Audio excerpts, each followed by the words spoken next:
साधारणतः आम मैंने समस्त आलूर चोपा फोपाड़ी दी था कि आपने जानते कि आलूर चोपारे भी सुंदर क्रिस्पी स्नैक्स हो पारे बोली। चलतु आलूर चोपा को प्रथम धोईकी छड़ेदेवा। छड़े सारापर टिश्यू किंबा कपड़ा साहाय्य भलसे पोछीदेवा। पोछी सारापर साइड करके आप रखी देते सेपटे कड़े कि पैन आप तेल गरम कर देते।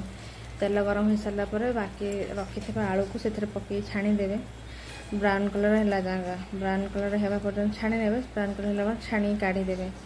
छाणी काढ़ी सारापर आपड़ एपट साइड पटे रखि थे चाट मसला ब्लैक सॉल्ट स्वाद अनुसार लुण जीरा गुंड ऑरिगानो चिली फ्लेक्स सब पकईक मिसई गोलेदेवे। गोल सारापर एपटे आलू छाणी रखि पकईदेवे। पकई सारापर हाथ में टे मिसईदेवे